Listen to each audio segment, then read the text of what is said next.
Hi and welcome to another one of my videos. I started filming 2 years ago doing my YouTube channel and reviewing guns, and I reviewed this gun and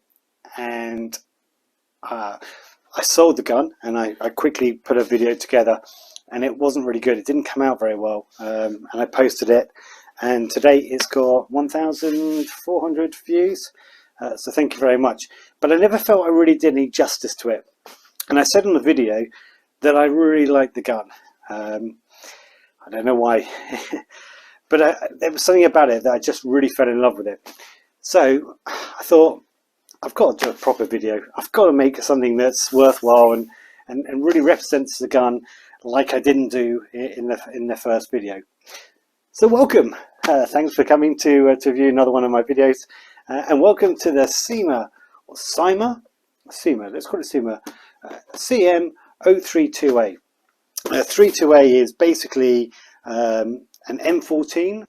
What I have got now is the box, and so it gives you a better idea of what you get for your money. This gun is a fairly budget gun.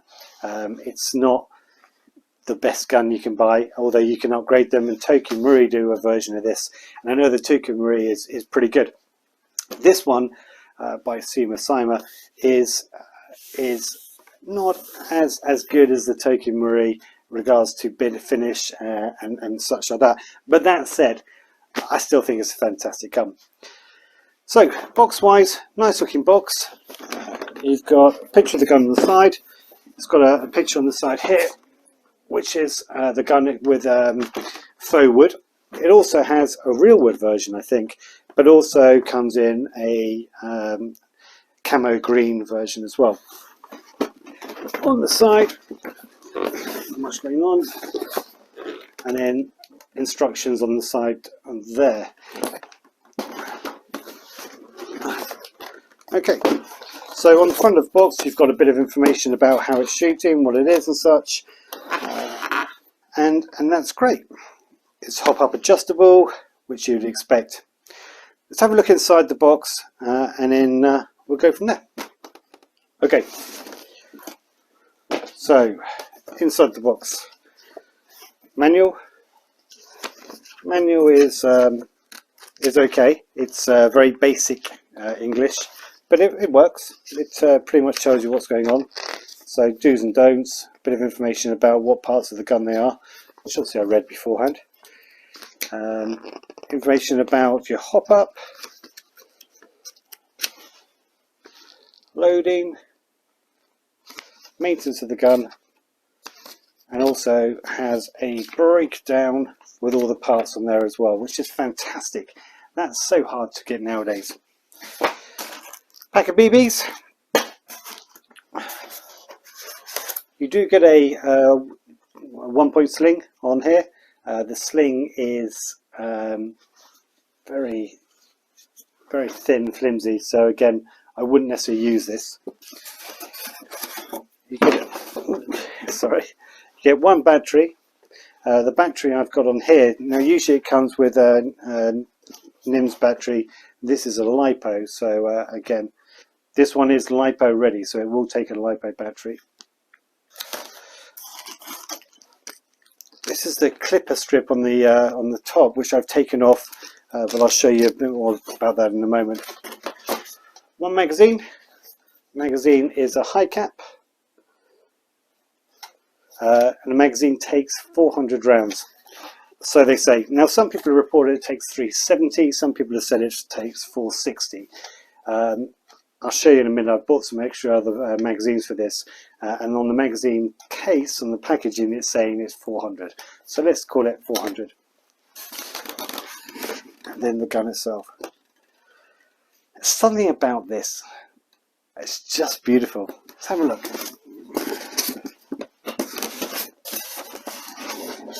Okay, so inside you get an unjamming rod. You would also get a key that goes into the side here, and it's just for ratcheting the magazines up. I haven't got that on here, so sorry. And here it is, the gun. Last thing in the box, poison. Okay, let's have a look at this gun. So here it is. It's quite a weighty gun. It weighs 3,691 grams. It's 941 centimeters long. Not too bad. It's quite easy and quite shoulderable. That kind of classic look. So it's one piece polymer that starts right from the front and all comes all the way back to the fixed stock. You have on here a rest, a butt rest. And again, an example of this one being is that you can rest it when you're firing it, because it is quite a heavy piece. This is metal, has a stippling down the side. Lift this up to reveal the battery compartment. This is a metal door. On the real gun, this would be where you'd keep your tools for cleaning and such. So what you do is you squeeze this together and open it up. Inside you have a small Tamir plug and your fuse socket. Inside there's a lot of room. So there's quite a lot of space in there. This is a LiPo ready battery, but this would take, this is the battery size that will come with it, which drops in very comfortably. There's a lot of space in there. You have got this rather big fuse box on there as well. So you have to just be aware, because that does take a lot of space. That said, there's loads of space in there. So moving forward, you've got your rear sling. This is very similar to the M1 Garand. Very similar kind of gun. In fact, this was developed as a follow-up, as an improvement to the Garand. But a lot of people say that the Garand is still the best gun. Coming on the stock here, you've got like a checkering on there, which is actually on both sides, which gives you quite a good purchase on the gun. You then got your scope on top, and scope is adjustable for windage using the elevation on the side, and then you can raise and lower that as well. Button on the side here is for locking back the bolt. If you pull the bolt back and press this button, it will lock the bolt back. And to release it, what you do is pull back the bolt lever, send it back home. So you have a hole on the side here, and this hole here is the same as this. And this part is an addition. Originally the gun comes with this part here, and this would sit on top, and that's where your clipper strip would go. For loading a magazine, you'd put your 8 bullets in the top. This part here that I've added on is so that I can put a scope mount, which I'll show you shortly. Okay, so moving on, as I say, full polymer body.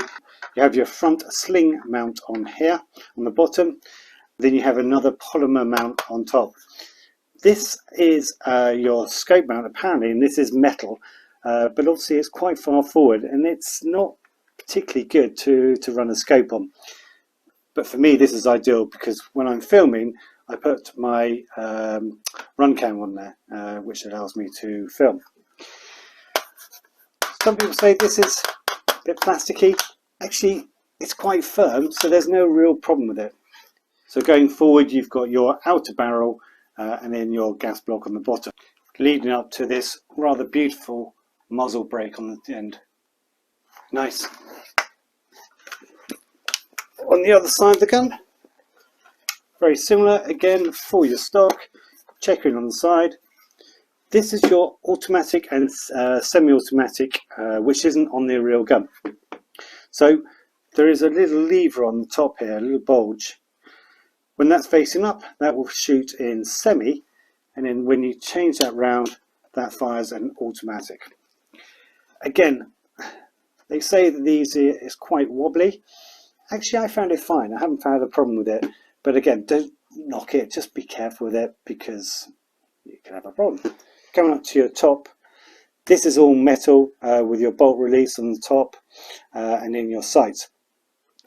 This is the part that I really like about this gun, and that is when you cock it. It has absolutely no functional to the gun. It doesn't serve any purpose. That said, it does sound fantastic, which I'll show you in a moment. Watch that again. Watch the way that the plate moves to the side and then pulls back. Lovely. And although it has no purpose, even on the first video, I still said the same thing. Listen to this.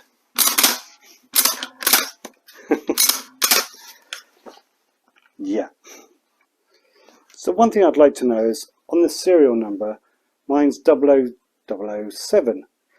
Is that normal? Is that standard in all the guns? Or is this the 7th gun ever made? I don't think it is, but it's special to me. 0077. Coming along exactly the same all the way to the front. So nothing else on here that's different to the other side. Just looking underneath the gun, you've got your metal trigger and your metal trigger guard, your safe and fire. So when the gun is like this, it's safe, and when you push that forward, it's in the fire mode. And then you've got your classic, is that like an AK kind of magazine release, which goes underneath there. If I'm being negative, I would say that there is a very notable seam that goes down the one piece, both on the top and on the bottom. I'd like maybe the faux wood to make it look more realistic, because obviously it would have been in wood when they used this in the Second World War and in the Crimea War. But it's a budget gun and it doesn't upset me too much. I like it. I like the way it feels. It feels very comfortable. It sits well. You can imagine with the GIs all running around with these, it's quite comfortable to hold. No, it's fine. They've got stippling down on the bottom here as well, which really helps with the grip. This is a bit of a nuisance, I think, when you're trying to engage, because if you're running around, it's fine like that. But if you're coming down,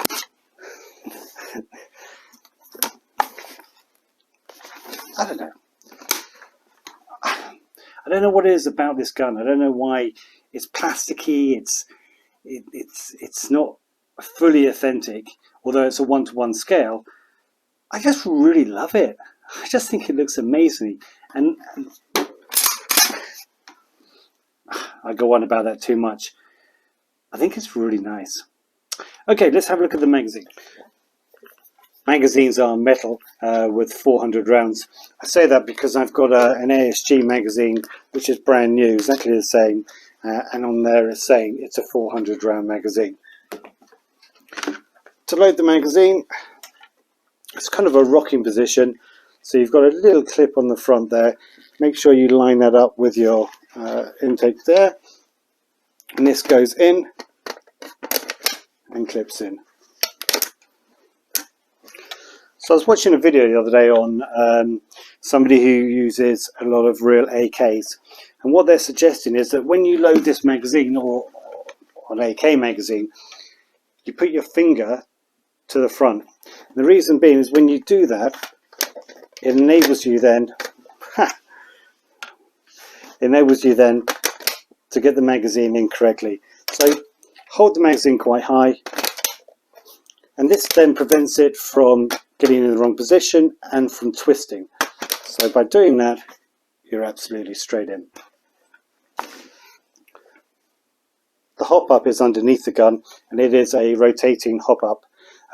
It looks like it'll be a really bad position, but actually once you get the magazine in, there's still a lot of space, even with gloves, to be able to get access to this. It's actually quite good. I do like it. Instead of having it in the top where you'd expect to find it, it's quite a practical place,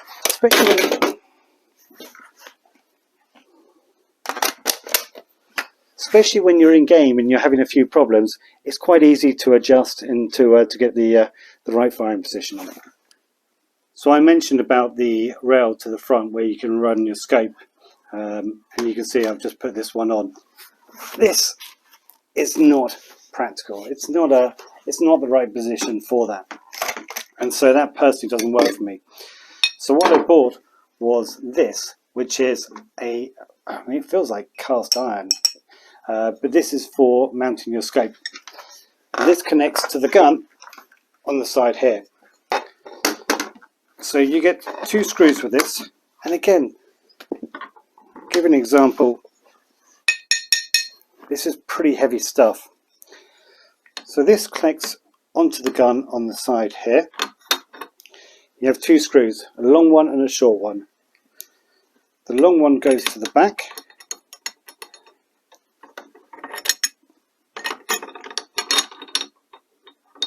And the short one connects to the front. If you get these the wrong way around, they won't tighten up. So you'll know if you've got it wrong.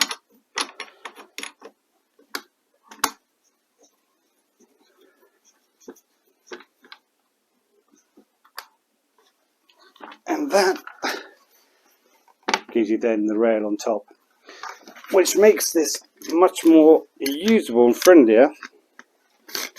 Put your scope on, which is going to be ideal for in-game. The nice thing about this as well is that if you look down the side here, it's got a curve on it. Okay, so the curve means that you can still use your original sights. It doesn't block it at all, but then you've got your scope on top. So the rail gives you quite a lot of space and enables you to run something like this. And I've got a holographic sight on there, and then I've obviously got my scope on the top, which I can flick back if I don't want on the side. But again, lots and lots of space. Or you could run something like this, which will give you perhaps a bit more precision when you're firing. The only thing with this LT is this is a machine gun. You kind of want to shoot rapidly, I guess. By doing this, it's not a sniper rifle, so you don't necessarily want a single scope on there. But it's up to you. It's very versatile, and it gives you a good platform for building up what you want on the gun. As I say, you can then also put your run cam on the front, and that would look like this. Voila. You don't have to run something like this on there. This is obviously because I like filming when I do my gameplay, and it's great for filming, as you'll see in a bit. You don't need to necessarily run a camera on there. You can put your pet box on there or your flashlight, whatever. Again, really versatile. But my God, if you put all of this on, you don't need to go to the gym anymore. This is heavy. This weighs a ton. The first time I played a game with this, I have to say I got to about lunchtime and my back was going. So if you're going to do something like this, and the scope I don't recommend is the best thing for it, although you can convert these to a DMR, you need to get yourself a good sling. So for me, I'm using just a 1-point sling. It's a bungee sling as well, because this thing's quite heavy. I didn't want it to sort of come around too much. But again, something like that will help you loads in gameplay. I recommend don't use the one in the box. Invest in one. What is it? 10, 15 pounds, 20 quid for a sling. It's a good purchase. There it is. Okay, so just want to give you an idea in regards to the battery space on this one. So battery space on here, as I said, is quite large. The battery that comes with it is this size. Let's pull this out first. So absolutely fine. Get that in, no problem. I've also got a smaller, slightly smaller version, and again, no problem there at all.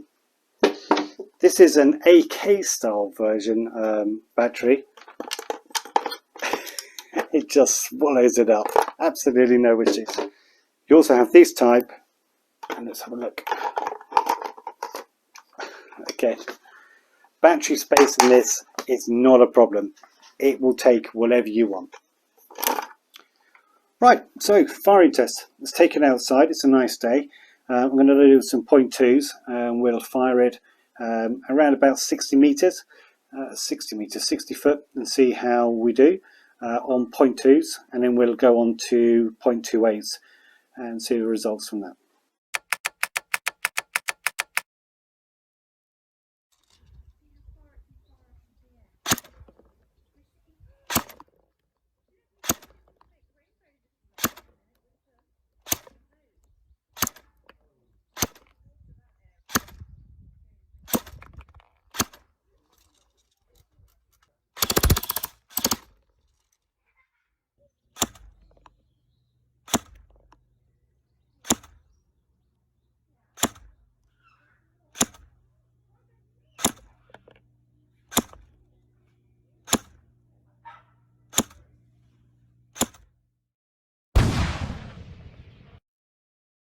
Okay, so you can see the target down there. It's about 60 meters, so it's what you would expect to be able to shoot at. So it shouldn't have a problem with that. Let's try with some 2s, see how that goes, and then we'll swap to the .28s and see if we get a better result with that. Okay, so .2s. Now this isn't sighted in, so I'm not expecting huge things from this. I don't think I'm going to get 10 bullseyes in a row. I wouldn't be. Don't think there's much of a chance of that. Here we go.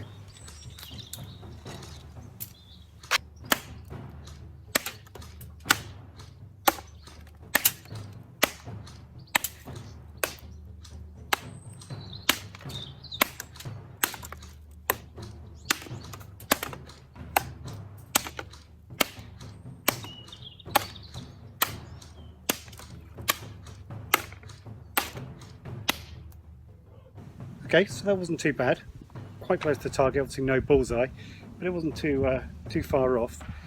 Let's just try some full automatic and see how it goes.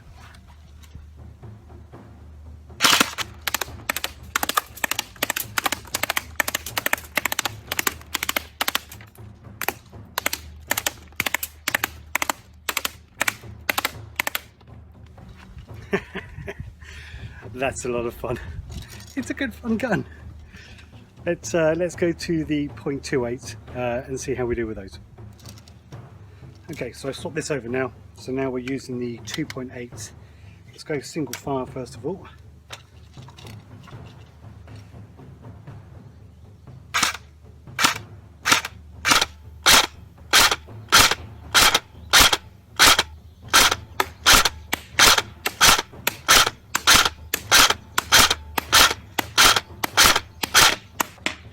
Immediately I can tell you they are flying a lot straighter. I haven't even adjusted the hop. That's a lot better. Let's try full auto again.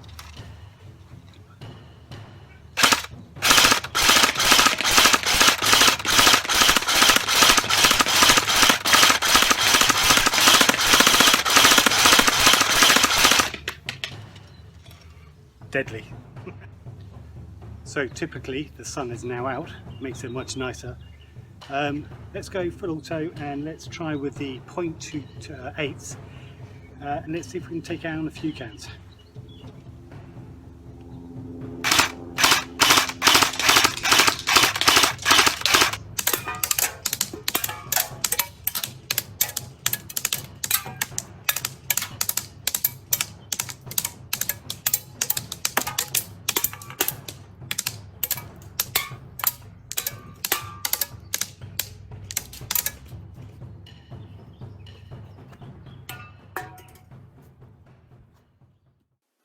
So what are my conclusions about this gun?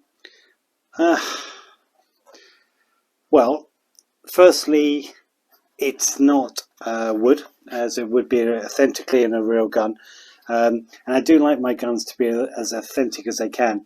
That said, I don't mind it. The seam on there isn't great, but I'm not that worried about it. Having 007, fantastic. Great. The gun shoots, as we saw on the chromo, between, well, lowest rating was at 300, top rating was at 355. A bit inconsistent. For close quarter, this probably would be better because of the FPS shooting. That said, it's still a little bit too long to get around corners and it's far too heavy. And there's better guns that you would be able to use in that situation. So not ideal for that. In forest play, I would say that this is undershooting. If it was shooting at 350 all the time, then great, but it's not. It's inconsistent. So I think it needs upgrading. It needs some work to it to make it more skirmishable. So that's not a perfect scenario for the gun either. These guns tend to, most airsoft guns tend to need a couple of hundred BBs through them to let the hop really sort of hot rubber sort of bed in a bit. So that's probably why it's a bit inconsistent at the moment, because it is brand new and it's straight out of the box. I don't get these channels where they take a gun out and they review it and then they do shooting and they get bullseye every time. It's not true. you need to sight the gun. You need to be able to sort of bed it in a bit. As you saw from my shooting, I didn't get a ball on the 10 shots on single fire at 60 foot. Now that's not me necessarily being a bad shot, although I am. I think it's more to do with the fact that the gun just needs bedding in. It just needs a bit of time. So don't be taken by that. I think the gun, it needs a bit of time to bed in, as I say, properly. That said, I know that doesn't make an airsoft gun, but it does help. I like it. I don't know what it is. I don't know why. I like the shape. I like how tactile it is. I like the fact that it's quite usable. This thing weighs equivalent to 13 elephants and 2 giraffes and their baby cousin elephant rhinoceros. It's a heavy gun, but it's fun. It's also a bit sluggish. On the box it's saying it shoots around about 900 rounds a minute, which is about 12 rounds a second. That's not great. You can buy guns that shoot more than this. There's nothing really. I'm not really selling it to you, I know, but you don't. It doesn't matter. It doesn't matter. It's a SOCOM 16. It's an M14. It's an historic piece. It feels great. Would I buy one? Hell yeah, I bought this one. Thank you for watching. So I made this 6 months ago to say that I hit 100 subs. And I know it's a little bit tacky, but for me, I wanted to get to around about 100. I thought that would be a fantastic thing. I've now hit over 260 subs. And that's all because of people like you. So thank you so much for taking the time and watching this video and for subscribing to my channel. I hope I've got some kind of worth that you feel that you're getting something from it, and hopefully we'll carry on. I'll get some more guns and we'll review them, see how they go. I really can't thank you enough for spending the time, and if you got all the way through this video and you saw the other one, hopefully I've improved somewhat from 2 years ago when I did my first video. What can I say? CYMA M14. What would you think? Would you buy one? Let me know in the comments below. Thank you.